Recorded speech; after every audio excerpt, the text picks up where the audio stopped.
My cucumber plants looked perfect, until one August morning when they suddenly began collapsing. Leaves that were dark green the night before turned yellow by breakfast. Vines that had climbed 6 feet up my trellis went limp, like someone had cut their strings. And here's the part that still bothers me, this wasn't the first time. It happened the year before. And the year before that. Always August. Always the same slow, silent death. I fed them. I watered them. I sprayed them. Nothing worked. I started to wonder if the soil itself was cursed, or if I was simply a bad gardener who kept fooling himself every June with new seedlings and new hope. Then one afternoon, an old man who'd been growing vegetables longer than I'd been alive looked at my dying vines, laughed quietly, and said something that made no sense at the time. He said the answer wasn't in any store. He said I already had it sitting in my kitchen trash. I thought he was joking. He wasn't. And what he showed me next changed the way I think about soil, roots, and growing food forever. For 3 summers, the same nightmare repeated itself. I'd start in April with strong little seedlings, watch them explode with growth by July, and feel that swelling pride every gardener knows. Then August would arrive like a thief. The collapse never happened all at once. It crept in. A few lower leaves would yellow first. I told myself it was normal, just old leaves dying off. But within days the yellowing climbed higher. The stems that once felt firm turned soft and almost rubbery. Cucumbers that should have been thickening on the vine shriveled instead, small and bitter, like the plant had simply given up trying. I remember standing in my garden one evening, watching the sunset turn the dying leaves orange, and feeling something close to grief. It sounds dramatic for vegetables. But if you've ever nursed a plant from a tiny seed, you understand. This wasn't just about cucumbers. It felt personal. So I did what most of us do. I fought back with everything sold in a garden store. I tried a strong chemical fertilizer, the kind promising fast, dramatic results. The plants perked up for a week, then crashed harder than before. I told myself maybe I was overwatering, so I cut back. The soil turned dry and cracked, and the wilting got worse. I panicked and did the opposite, soaking the beds daily. Now the roots sat in water, and something worse appeared, a sour smell rising from the soil in the mornings. I suspected pests, so I checked every leaf for aphids, every stem for borers. A few insects, sure, but nothing that explained total collapse. I sprayed a fungicide, thinking disease was the hidden killer. The plants ignored it completely and kept dying on schedule, like August itself was the disease. Each failed attempt left me more confused than the last. If it wasn't nutrients, wasn't water, wasn't pests, and wasn't disease, then what on earth was killing my cucumbers every single year? That question was still sitting heavy in my mind when I met Mr. Okafor, an old gardener 2 streets over, tending a small plot that looked nothing like the tidy rows I'd seen in gardening magazines. His cucumbers were sprawling, a little wild, leaves so dark green they almost looked black in the shade. It was late August, the exact week my own plants were always dying, and his were thriving. I asked him what fertilizer he used. He smiled and shook his head. He said fertilizer was only ever half the story, and most gardeners never learn the other half. Then he walked me over to a corner of his yard I hadn't noticed, a covered plastic bucket, slightly warm to the touch, with a smell that was sharp, sour, almost like vinegar mixed with something fermenting in a jar. He lifted the lid just enough for me to peek inside.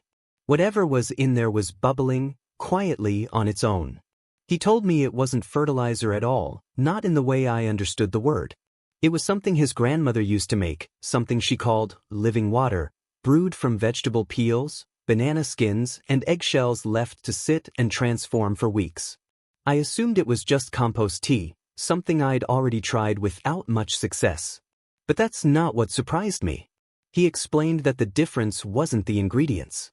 It was the fermentation itself, a slow, oxygen-starved process that turned ordinary kitchen waste into something almost alive.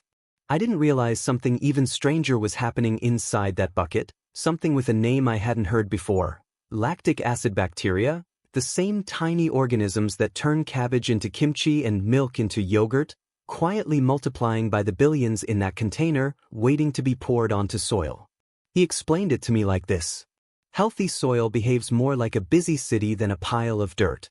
Underneath every thriving garden is an invisible population of bacteria, fungi, and microscopic creatures, all working, trading, and communicating with plant roots. When that population is strong and diverse, plants get exactly what they need, exactly when they need it, almost like a city with reliable deliveries running every single day. But when that population collapses from over-farming, harsh chemicals, or simply exhausted soil, the whole system breaks down. No deliveries. No trades. Roots sit isolated, unable to properly absorb nutrients even if fertilizer is sitting right there in the ground. That's why my expensive fertilizer had failed. I was delivering food to a city with no roads.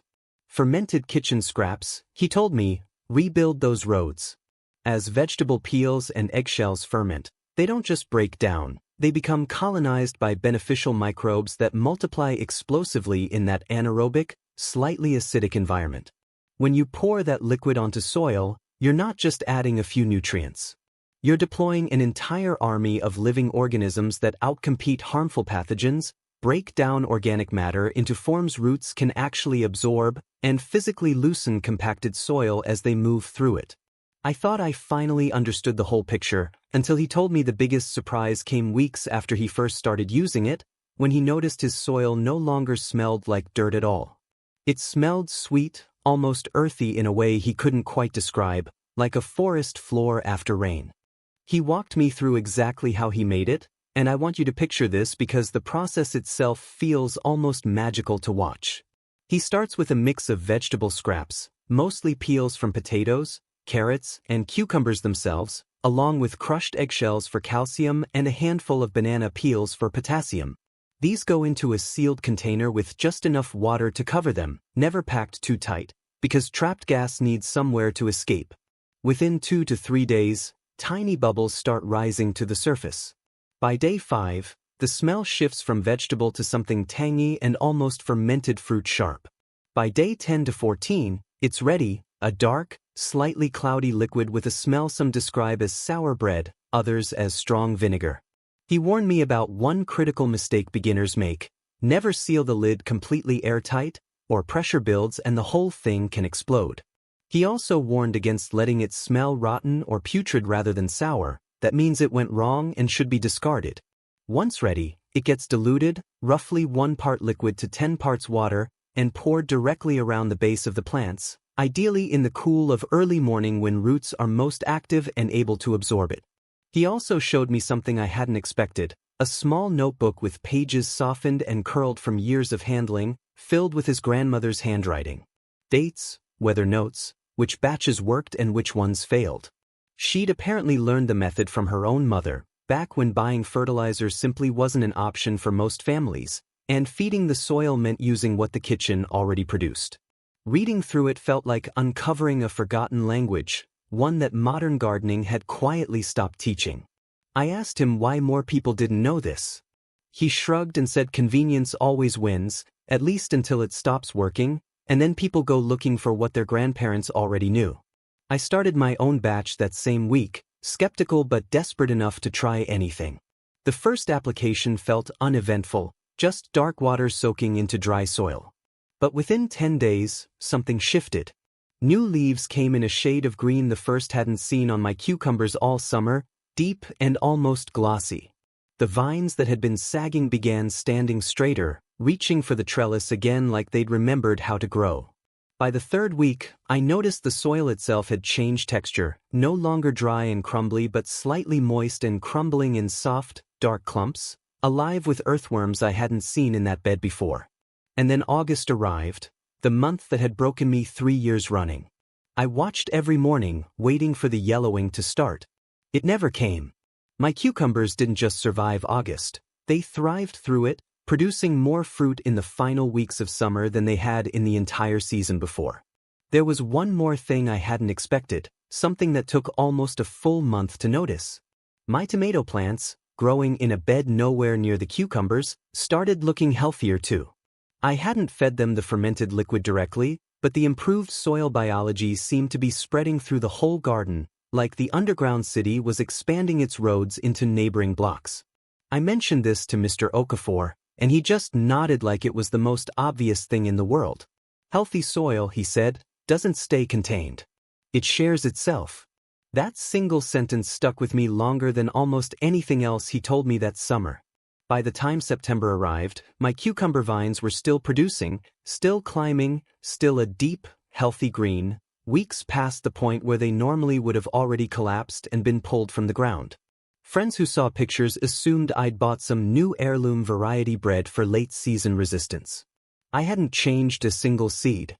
I'd only changed what I fed the soil underneath them, and stopped throwing away the very thing that could have solved my problem 3 years earlier. Looking back now, I understand why the old man laughed when I mentioned expensive fertilizers. He wasn't laughing at me. He was laughing at how far we've drifted from a simple truth, that the answer to a struggling garden usually isn't something new we need to buy, but something old we've forgotten how to give back. Every peel I used to throw away, every eggshell I used to toss in the trash, had been sitting there the whole time, holding the exact thing my soil was starving for.